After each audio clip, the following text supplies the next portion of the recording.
And welcome to Trophy Kids presented by Bad News Media. It is November 10th, coming to you a day early because we got a nice 3-0 birthday happening. How are we doing today, good sir? I am doing fantastic. I am hitting the dinosaur age for NFL running backs, but as a quarterback, right in my prime, probably looking for my second big contract here, so things are fine. Beautiful, yeah. And I mean, if all else fails, you can just go down to Jerry World and you probably get paid out, so it's all good. Exactly. Yeah, no worries at all. But because we are coming to you early, we will actually be able to talk about the Thursday night game, and we've got a couple things to talk about. I figure we'll talk about the good old Colts news when we get to that game. Like always, we'll go through the board, talk about it because we are a little bit earlier. I'm not going to give out too many bets because I just haven't placed many bets, so make sure you're checking out @Trivia on Instagram and Twitter. A good old 58% against the spread so far this year, so we're looking to keep it hot this week, to say the least. But yeah, I love it. Let's start with the Thursday night game. Falcons, Panthers, and the Panthers quarterback situation is an absolute doozy. Full tank mode at this point. Playing against the Falcons team Thursday night, the Thursday night product has been absolutely terrible, and I am convinced that the NFL just hates Jeff Bezos because the bag of goods they sold him on Thursday night has been absolutely pitiful. Yeah, it's been terrible, and it continues. I remember like a week ago, I was like, I wonder what kind of NFL game I got on the old birthday night. And I was like, oh, that is a dagger. Yeah, so not great. The Panthers last week, boy, I was shocked that I was kind of, somewhat paying attention to that game, not really. And then when I saw that they actually scored some points, I was shocked by that because it looked like they weren't going to score anything. They're a terrible team. So yeah, I'm leaning Falcons here. I think they just got a little bit more work with. They're a little less of a train wreck, and it'll be interesting just this rematch after what happened. Like I don't know, it's like really two or 3 weeks ago that crazy game they played. So maybe we'll get an exciting game like that. We might get a Sam Darnold experience. I've seen that he's been upgraded. Yep. We could be seeing some ghosts on Thursday night. I'm with you. I like the Falcons at 3. Probably would be my lean on this one. I don't know. I haven't made a commitment to bet it just yet. As a wise person once said, sometimes you gotta know when to hold them and when to fold them. And this is a game where I don't know if I like an edge enough. But the Falcons are a competent enough team at this point where the Panthers are just an absolute shit show left and right. I like the Falcons. Alrighty, let's move on to the nice Sunday game, nice 9:30 over in Deutschland, Germany. Seahawks versus my Bucks. And last week we said it. We'll get to the Rams in a little while, but make or break game for I think both those franchises. And that game on Sunday, even though it was a tough one to watch, it felt like a game for the Bucks that you could really start to see maybe a turnaround. We're going to Germany, don't love that, but then we get the bye afterwards. Tom Brady's going to be able to sit down with Leftwich. Probably, when we won the Super Bowl a couple years ago, that's exactly what happened. Bye came, you got a big win before the bye. Bye week showed up. Tom Brady sat down, they revamped the offense, and we're ready to go right after the bye. That's sort of what that win felt like. Coming back, getting a big defensive stop, then going down and scoring a late touchdown to put the game away. Felt very kind of pivotal for this team. Now, we'll see if it comes through. I could be sad eating some brownies in a couple weeks, but right now I do have some faith that that's a life-giving win. But you've got the Seahawks, red hot right now. It's a 3-point spread in Germany, over under 44.5. How do you see this kind of game breaking down for these two teams? So yeah, I mean, it'll be interesting just because it's a game where you look at the two rosters and you're like, well, yeah, I mean, the Bucs should definitely win this, but then you've just kind of seen what has happened so far in the league and in the season so far. And last week we had Seattle as dogs. We called that. I kind of like them here as well as dogs. One thing I do think is interesting. I don't really know. I know my geography, but not enough. So does Seattle have to fly across the United States, and then that's a lot of travel. I think they have more travel than Tampa. Yes. I don't know.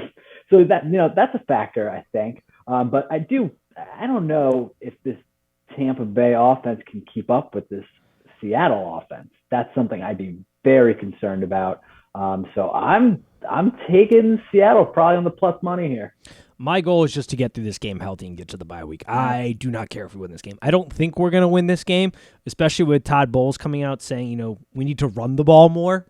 because that's something we need to do. Because that's going to fix the offense and fix our running problems. Yeah, sure, Todd. I don't hate that strategy in this game, though, just to try to keep the ball out of the Seahawks' hands, especially given our secondary is a little banged up right now, and just get into the bye healthy. But, yeah, I would probably be betting the Seahawks in this one at +3, because it's a big win. Big travel, buys next week. I do kind of wonder. They are professionals, but I do kind of wonder, with a big emotional draining win against the Rams, then flying over to Germany, with knowing that you've got the bye week right after this game, if the motivation will be fully there. Right. So I think I probably pick the Seahawks. I'd probably go in under here, to be honest. I feel like this is a game where the Bucs are really going to be like, let's muddy this up. Let's try to take as much clock off here and and just try to get out of Dodge. Is sort of how I see this game breaking down, to say the least. Mm-hmm. Alrighty, Jacksonville Chiefs. Lines at 9.5, over under 50.5. And we said it last week. I didn't bet it because I'm a coward, but for whatever reason, the Tennessee Titans just play the damn Chiefs hard. I do not expect that from this Jacksonville game. We've talked multiple times about how Jacksonville seems to be missing that leader on the field, the guy that can kind of get them revved up and push them through tough games. Kansas City, they just evolved every week and brought in a new scheme to beat you. It's a damn good football team that knows how to win games, but we are a betting show. So the real question is, does Jacksonville have an opportunity to cover 9.5 points, which is a decently big spread? Yeah, I mean, that's a pretty big spread. I don't really think that they're going to be able to do it. I just think this Chiefs team, they're rolling right now. They took care of Tennessee, who we know just always gives them trouble, like you said. Going back, I guess it was 3 weeks because I think they had their bye, but I mean, they rolled San Francisco. So I just think, Jacksonville, maybe, if this game is in Jacksonville, I would take them here, but no, in Arrowhead, nah, going with Kansas City. Probably won't bet it though, because that is a really large spread, but yeah.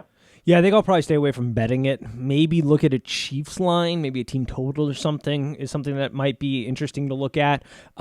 It's in Arrowhead, which is huge. I mean, in the NFL, home field advantages vary stadium to stadium, team from team, but there is a real home field advantage in Kansas City. Jacksonville seems to be on the right trajectory long term. I like the coaching staff in place, but this team is still learning how to win football games, and it's still figuring out who the leaders are on this team, and going into Arrowhead with no real clear-cut leader to kind of get you through the fog of what Kansas City is going to throw at you. And this is a Kansas City Chiefs team that it's revving up. Like it's like clockwork every year. The beginning part of the season, the defense isn't great, but then it starts to get going in a well-oiled machine, and it's able to kind of keep teams contained and play with a lead. The offense is revving up. Everything is revving up for the playoffs. We're starting to see that maturation here. So, yeah, I don't think I'd pick a side, but I do expect the Chiefs to come out of this, and it might be worth looking at the Chiefs team total in this game. Yep. Texans-Giants. The Giants, the surprise of the season, I would say at this point. Going against the lonely Texans, lines at 5.5, over under 40.5. We've been ahead of this, I think, compared to most media companies so far, in that Brian Daboll was going to be the guy to get the most out of Daniel Jones. He's done just that. We'll see if they end up sticking with Daniel Jones long term. I kind of get the feeling that is the direction they're going to be heading, because Daniel Jones is sort of the prototype that Daboll likes to work with. The line's 5.5. I do kind of like the Giants here. Am I being stupid or not thinking of this game enough and just kind of going off my gut a little too much here?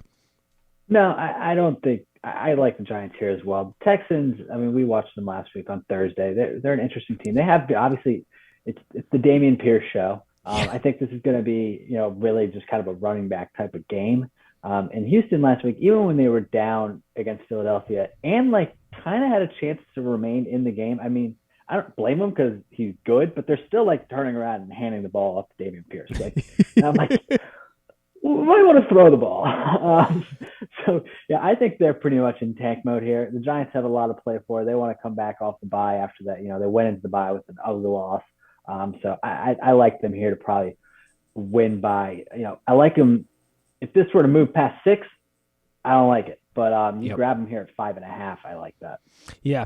The Texans are an interesting team because they're sort of like the silent professionals, but they're just not and you were way ahead of this with Brandon Cooks, but it's true of their defense. Their defense is quietly pretty good, Oh yeah. But they just don't. They just do things that are head scratching, exactly like you mentioned last week, where it's like, all right, we need to go out and win this game. Sort of like Atlanta when they played not the Bucks, the Bengals, and it's like, why are we still handing the ball off here? We need to go out and win this football game. And the coaching staff, and I love Lovey, but just doesn't seem to have it all together.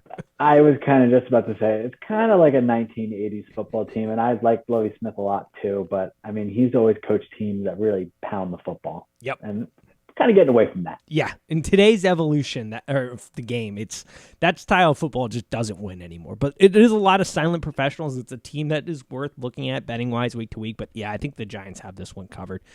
Alrighty, the Lions versus the Bears. You were ahead of this. You signaled to Justin Fields is starting to come around, and boy, did he ever. Last week put on an absolute show against the Miami Dolphins, and would you look at that? When you create an offense that has more designed runs, moves the quarterback out of the pocket, all things that he is relatively tailored to do, he scrambles a little bit more. Hey, your offense looks like a functioning offense in the NFL. They get the Lions, who from an offensive or defensive standpoint have been absolutely pitiful. They are a team that you can tear apart through the air. I believe they are allowing the most net yards per pass attempt right now at 7.5. That defense has been absolute Swiss cheese. Can the Bears, who even though they didn't pull out the win against Miami, put up a very good fight against one of the premier teams in the league right now, can they put together once again another good week against this Lions team who's coming off of a big win against the lonely Packers? Yeah, I definitely think they can. They're kind of the team that's been kind of clawing at trying to get wins here. Like they're competing with pretty good teams.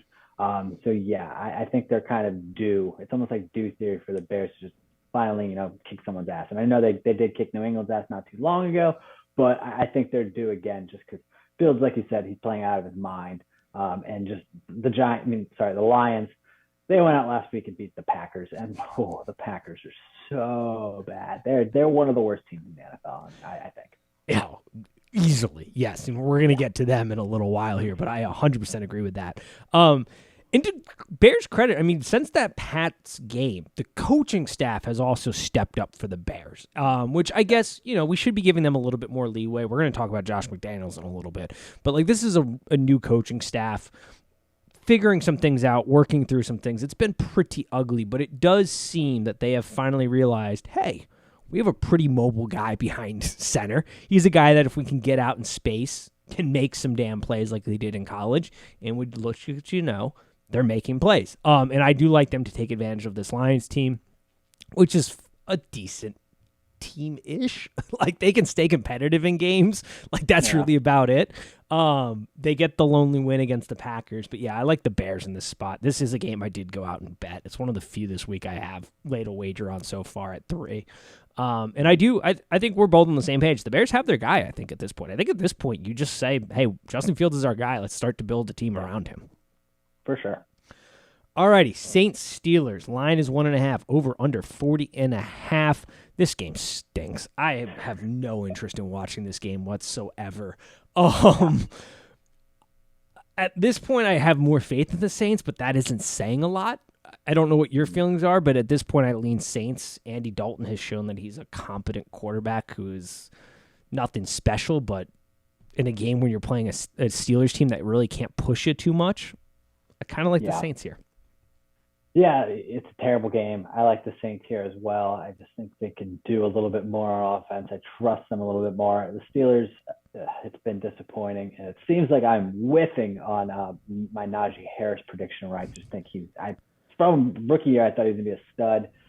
He's just not. I don't know if you saw a clip against Philly.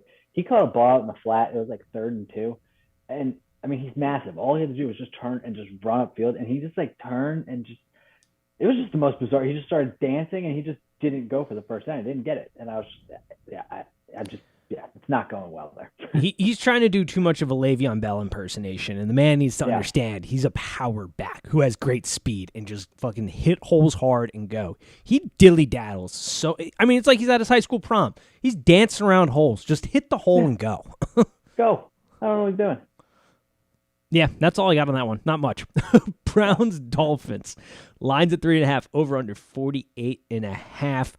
We're getting closer and closer to Deshaun Watson's preview week, but for now, the Browns have to deal with the team they've got, and they've got Miami coming in, who is, I dare say, the most explosive offense in the NFL right now. I mean, just the Tyreek Hill factor is so incredible, and this is a theme we're seeing throughout the league. Packers, don't let your number one wide receiver go. Chiefs, even though they are surviving, they are not thriving like they did when you had Hill. Like, it's just a theme throughout the league. If you have a damn good number one elite wide receiver, you should be keeping them. Look at what Hopkins has done to that Cardinals offense as soon as he came back. Now, that team needs to be on watch for giving up on the season, but like immediately a spark plug. Tyreek Hill has done the exact same thing here. He has been an absolute spark plug to this offense. This offense is flying and really can do whatever they want. They can run the ball if they want on you. They can pass the ball if they want on you. Tua's feeling very comfortable in the system. The defense is suspect, so I do think the Browns can take advantage of them by just pounding the rock. How do you make this game, though, from a betting standpoint? What angles are you looking at here? I mean, yeah, I think Cleveland's just going to want to, try to control the clock, do whatever they can to, keep the ball in the offense's hands. I think, they might be able to do that, to start it off, but I do, think Miami's offense might, be able to start airing it out and just, have quick responses and then gain a lead themselves. So I like Miami here. They're like you said, how explosive they are, but what they have been kind of missing until, recently was that run game. They improved. They're bringing Jeff Wilson Jr. That he had a great first game with them. So yeah, this team, that offense is a lot of fun. So yeah, I'd go Miami here. Yep. All right, this is a game that I'm actually very interested to talk about. The Bills versus Vikings. This is a game. God, I hope Josh Allen is okay. Reports seem to be that this is going to be not a season-ending injury by any stretch of the imagination, but something he's probably going to deal with for a couple weeks, which is depressing as all get out, because goddamn is he fun to watch. Yeah. The Vikings might be the most overrated 7-1 team. They're a good team, but I don't know if I've ever seen a team inflated so highly at 7-1. Where I'm just like, man, this team seems to be getting some lucky breaks. I was very unimpressed with the Vikings this past Sunday, I'll be honest with you. I know we lost, but I was just like, this team's not very good. And you just look at the teams that they've beat, how they've beat them. Yeah, I am not a believer in the Vikings, but I'm definitely a little concerned about, Josh Allen. I'm not a doctor and I could be wrong here, but his injury is the UCL. Yep. And, if that thing tears, that is Tommy John surgery, right? Yep. Well, that's concerning. I mean, if that were to happen, he'd be out this year and he'd be out next year. So I maybe sit him, but whatever. I don't know why that is not being talked about more. At this point, what is the point? I mean, I know that division for the first time in a long time is very competitive. I mean, we have a 3-team race right now for first in that division. Yeah. But come on. You got to think long-term for this season. You have Super Bowl aspirations. What are we doing rolling him out? Like, just give him a couple weeks here. Yeah, I don't hate that idea, but like I said, it sounds like he's going to play. So if he's able to go out there and be 85%, 90% of Josh Allen, I would take them on the spread here. But if he struggles, I'd probably go with Minnesota, even though I really don't. I think they're kind of fraudulent.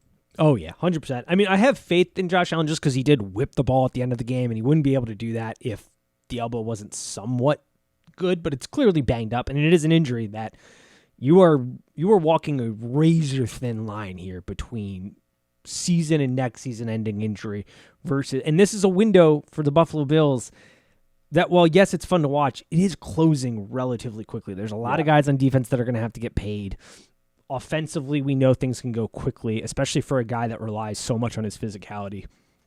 So it's one of those things where I would be managing him a lot closer. I know the NFL, you can't take time off as much, but like it just feels like maybe we give him a week to just kind of rest and get going and get some rehab going on that elbow, because the risk reward does not seem worth it to play the Vikings. Just run the ball, muck it up, and see what you can do it this week.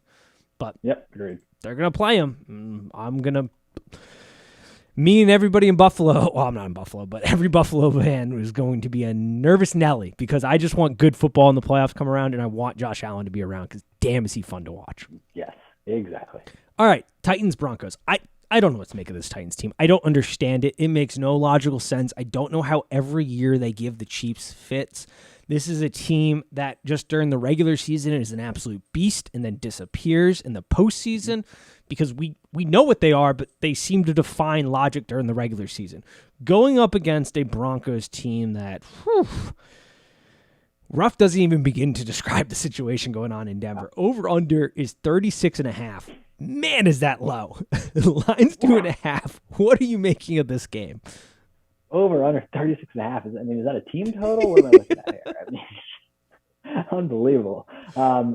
This might be. I understand the Broncos do have a very good defense, but this might be my don't overthink it game of the week. I don't think the Titans are a really good team, but I really think the Broncos are a poor team. And if I can get the Titans under a field goal, I'm going with them 100%. 100%, especially because the Broncos' best attribute is their secondary, and right. The Tennessees are stylistically opposed to that. They just want to pound the rock with their absolute genetic freak in Derrick Henry. We said if there's anybody that's going to come back from that injury and be fine, it's him. And my God, has he even surpassed my expectations for what he'd be doing at this point in the season.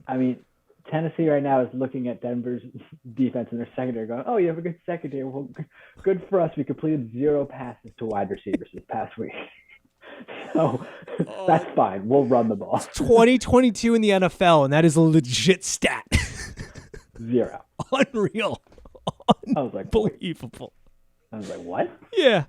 Unbelievable. So, yeah, I'm with you. This is once again, the Titans have now, I think, no, we didn't have them as the don't overthink it last week. The week before, we had them as the don't overthink it team. This is, once again, the don't overthink it team. Just bet it blindly. Call it a day.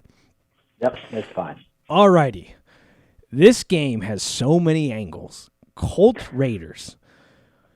I guess let's start with the big one, in that Jeff Saturday is now an NFL head coach. Has never coached a lick of college football, has never coached a lick of NFL football. His only coaching experience is at the high school level. He was an analyst for a little while in the NFL, and then he went to TV analyst.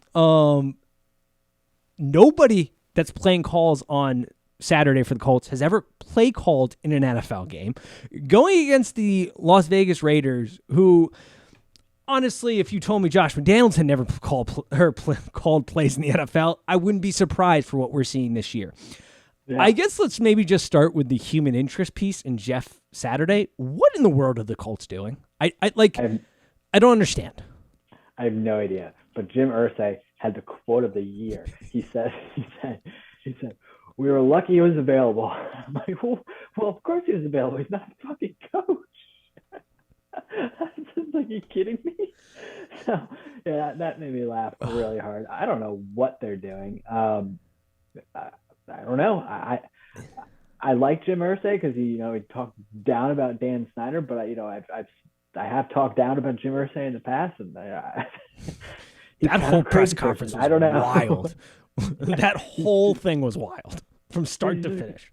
Yeah, he's just crazy, I think. I don't know. He's just a wild man. The only thing that makes sense is they're just in full-blown tank mode because he is sick and tired of dealing with this QB carousel every year of getting guys in. I don't think that's the case, though. I get, if you want to be in tank mode, that's fine, but why don't you just keep Frank Reich? You're it's going fine. Or roll Gus Bradley out there. He didn't have a whole lot of success in Jacksonville. Yeah, like I thought about that as well. And then I was just like, oh, maybe he really thinks just that. I don't know. I don't know. It's very interesting. It's bizarre. It sort of fits, though, with the Colts because the Colts, the last handful of years, have seemed to go more with a personality fit than a football fit. You look at the quarterbacks. I mean, they had guys come in that building because they matched religiously, and they were the same religion and had the same belief system, as opposed to who fits our football operation the best. Which is nice, but it seems like the Colts are more interested in personality fits than they are in actual X's and O's and football fits. And Jeff Saturday is definitely a personality fit. Who knows? Maybe he'll be great. I mean, the only close comparison is Mike Vrabel, but he at least had some coaching experience in the NFL. There's no real precedence for this, but he was he was elevated relatively quickly as a former player. So I don't know, maybe Jeff Saturday gets the job done, but this makes no logical sense whatsoever. For a guy who, if he was interested in coaching, would have had plenty of opportunities to do so and jumps the line. And I do wonder, too, because coaches, I mean, you got Reggie Wayne on the staff, former Colt. damn good wide receiver. He's a wide receivers coach. You have other coaches on that staff that are well-deserving. They have relationship with the players. I do wonder how the locker room is responding to a guy who hasn't been there at all this season, just coming in now all of a sudden and calling the shots. He comes in, removes his ESPN credentials. He's like, all right, let's go. Yeah, like he's got the playing pedigree, but it's a baffling move. On the other side, if you are Josh McDaniels, this feels like a make or break game. If you cannot pull out a win against this coaching staff, against this team in the way they're performing, with the talent you have on that roster, I do not know what business you have being a head coach in the NFL. Yeah, I completely agree with that. If you ask me which coaching staff is under more pressure right now, it's the Raiders, because it's like, well, we better beat this staff. So, yeah, I mean, 5.5. I don't know if I like them. I think I like them to win, but I don't really know if I like them to actually cover that, though, because, I mean, they're just not a good team, even though they should be.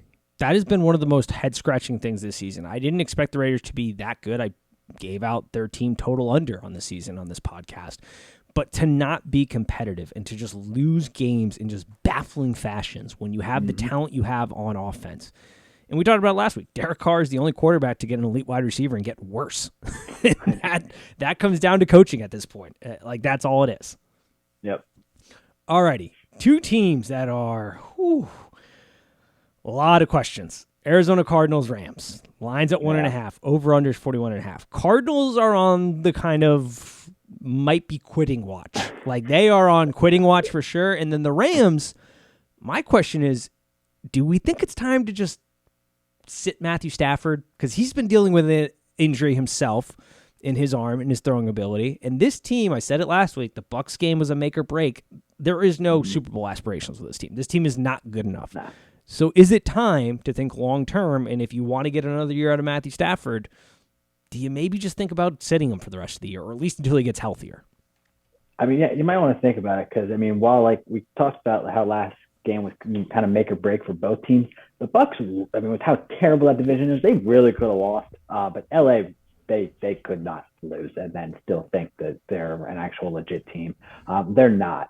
But then you got the Cardinals there, and I mean, Kyler's just screaming at everyone. I don't know why. I don't know who he thinks he is, but he's just yelling at everyone. And I didn't watch any of, I think it might have been the Colts last year, the mid-season Hard Knocks or whatever. Yeah. This one might be interesting. Must-watch TV.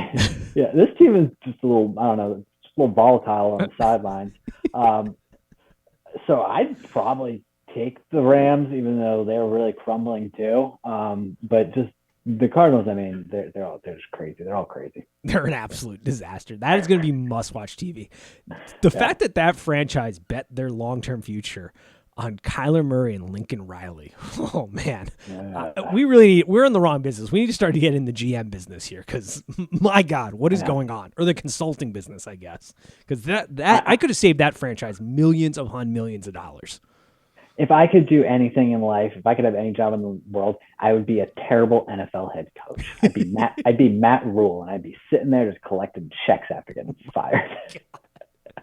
It's so bad. Lincoln Riley doesn't need to go back to college. He is not cut for the NFL game. Or he's another guy that he needs to hand over that play sheet. We know. Yeah. I give Zach Taylor a lot of crap, but he is a guy, and that offense does not get better. It is long documented on this show and every other show on the planet. As the season goes on, that offense gets worse. So yeah, I think I'm not playing this game, but I would probably just play Rams money line, to be honest, and just call it a day if I had to make a play. Cowboys, Packers. This line is at 5, which was sort of shocking. I don't feel like there's been a full adjustment on the Packers yet. I feel like there's just still too much belief in this team. But Aaron Rodgers showed us last weekend that it is not all on the coaching staff. It isn't all on the fact that the wide receivers are poor. Aaron Rodgers himself is playing poor, and he'll be the last guy to tell you that, but he is playing piss poor. There were some throws in that game that he got picked off on. Like that one by the goal line where he just underthrew the back. I don't even know. He looked like a lost rookie out there. Like take another shot of ayahuasca there, bud. Over unders 43. I don't know how the Cowboys don't blow the barn doors off this Packers team. Yeah, this is my other don't overthink a game like that. I think the Cowboys are going to destroy them. I mean, they're going to get after Rodgers. Rodgers is going to get hit a lot. He's just going to, a lot of times Rodgers, and on that throw that you just described, it looks like he's just playing like backyard football, and he's some dad that's just boom, he's just slinging it like he doesn't really care where it goes. I think that's how he's playing right now. There's no way they stick within five. I would be shocked. I would hammer Dallas before it gets out of control, which doesn't seem like it's going to yet, but yeah, I'd get on that. I would agree. I don't understand that line. That line makes zero sense to me. I've been staring at it all week, just trying to make sense of it because this Packers team, we've been talking about it, is everybody's been talking about it, is just bad. Everything is bad about that team right now. There is not one. I mean, the defense is the thing that they were priding themselves on, but they built that to be a team that defended with leads, and that defense is underperformed massively. Yeah, massively. They're just not a good football team at all. No. Chargers, 49ers. Got the flex game. This is at 7. This is a game that you might think about putting in some teasers. I don't love the number at 7, but I don't see how the Chargers, with all their mounting injuries, with another week of Kyle Shanahan being able to game plan with Christian McCaffrey in his offense, getting Debo back, the defense getting healthier, I just don't see how the Chargers stick in this game. It feels over daunting. The 7 number just scares me. I think this is going to 7.5, if not higher. What do you make of this game? Because I can't see daylight for the Chargers in this one. I kind of agree. I think it's going to be really hard for them to keep up. I think just the Niners, that defense, like you said, it's getting healthier. They just kind of slowly suffocate teams. So I could see that happening here in this game. But yeah, you tease this with the Chargers. I like that a lot. I think that's perfectly in play. But 7, it's probably a number I'd stay away from. Yeah, I don't know. I have to look more into it to make that number make sense to me, but it feels a little big for this 49ers team. But I mean, with the way that the Chargers offensive line's playing, all the injuries they're dealing with, I don't see daylight for this team in this game. And Fred Warner is an absolute alien. The plays that he is making this season, he looks like he's shot out of a cannon on every single play. The dude is the whole defense is playing great, but Fred Warner especially is linebacker of the year in my book at this point. Yeah, I agree. All right, we are wrapping it up with the good old Commanders Eagles game Monday night. The line is 10.5, over under 43.5. And arguably the hottest team in football taking on the Eagles now. The Eagles are taking on the Commanders here. The line's 10.5, like I said.